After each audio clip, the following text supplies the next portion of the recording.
Okay, so today we're unboxing the new ASUS X1502Z, no? With the latest Intel 12th Gen processor. I got this from PC Express for only 35,000 pesos. No? Ayan. Sa mall, 39,000 yan. And meron pa siyang free backpack. No? Never-used backpack. Okay, let's unbox.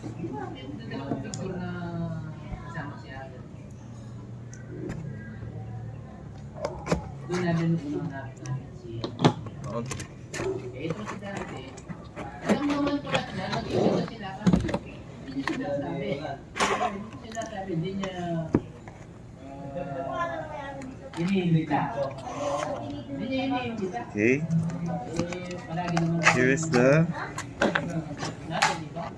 proprietary charger. It's, I think, 65 watts.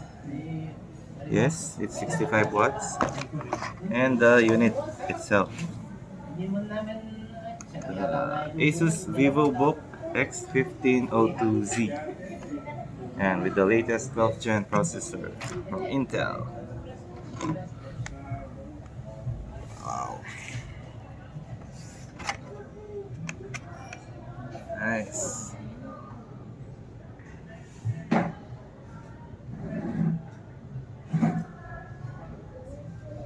Okay.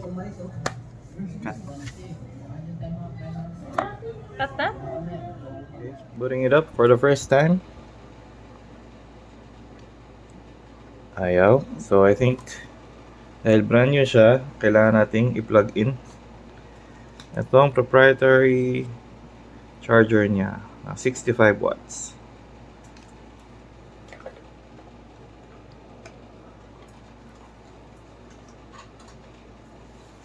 Okay, plugged in na.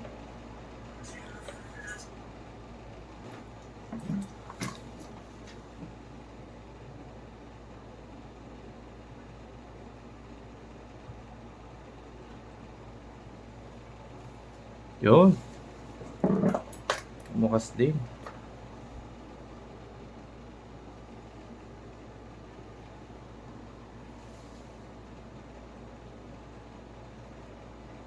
Ayun, may ilaw pala siya dito.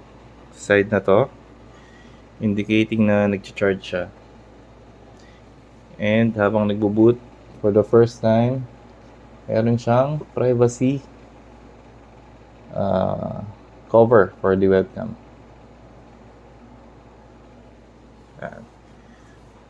The keyboard is backlit. And Windows 11 agad ang naka-install. Okay, setup ko muna to. And we'll be back in a minute. Okay, while setting up, lumitaw itong setup for the fingerprint sensor. Ayan, nandito siya sa may bandang upper right ng touchpad. Ayan, pindutin lang natin parang sa phone.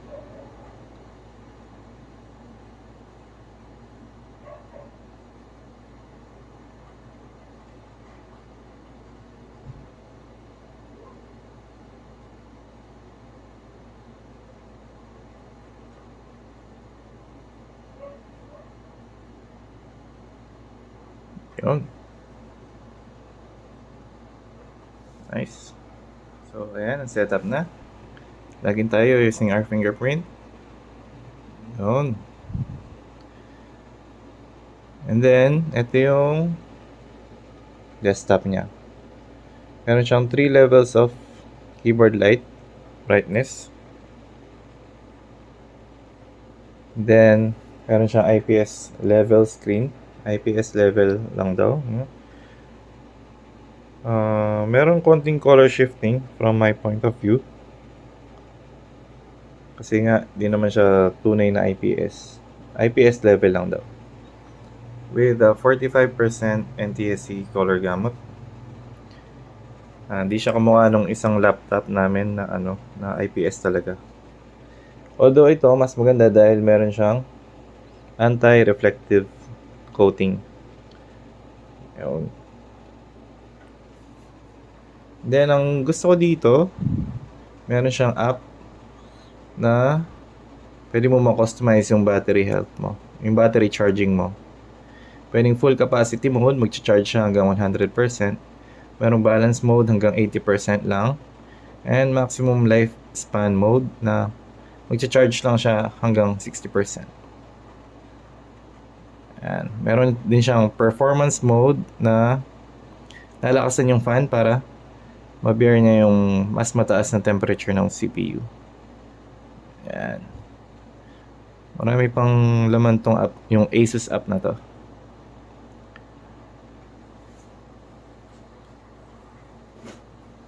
And then, meron siyang free 30 days trial ng McAfee. And meron din siyang Microsoft Office.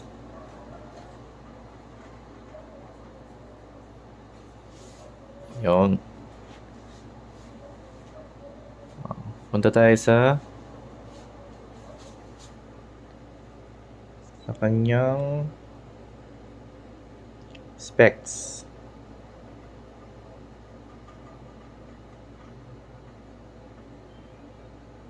Yun, no? 12th Gen Intel Core i3-1220P. Meron siyang 8GB RAM. And 512 gigs of SSD storage.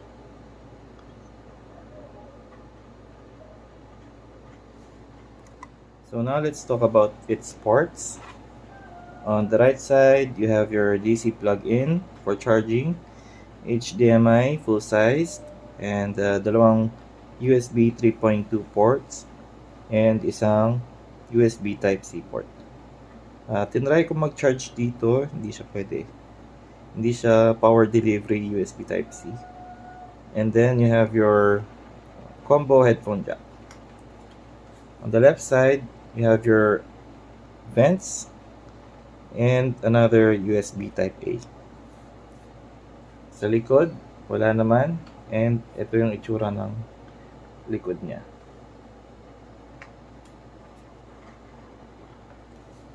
That's it. Ano bang mga pinaka nagustuhan ko dito?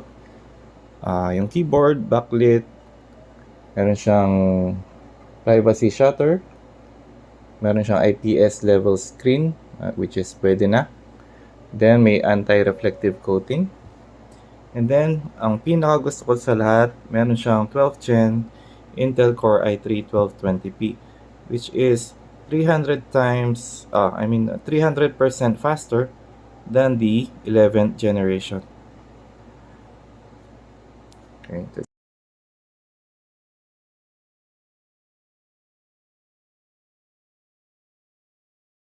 So, ayun. I've been using this laptop for more than a week now. And may napansin lang ako. Etong left button, ayan, medyo pangit yung spring niya or hindi ko alam kung sira. No? Pero napipindot naman ng maayos. Nga lang, hindi siya umaangat ng mabuti. Tulad ng ibang buttons. No? So, ayun. Ang gusto ko dito, meron siyang free Office Home and Student 2021 na malilink sa Microsoft account nyo pag nag-login kayo. Ayan. So, kahit sa ang laptop, pwede ko nang gamitin tong Office Home and Student 2021. So, ayan, no? Ang 11th Gen i3, meron lang siyang 6,000 plus na CPU mark. Whereas itong 12th Gen 1220p, meron siyang almost 16,000. Oh, so ang laking diferensya, plus 10,000.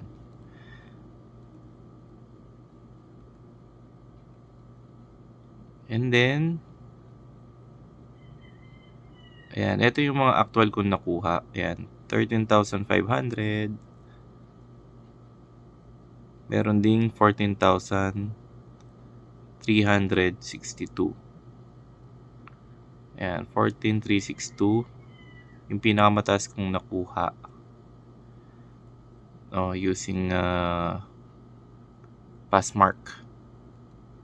So, ayun. Which is, hindi naman nagkakalayo dun sa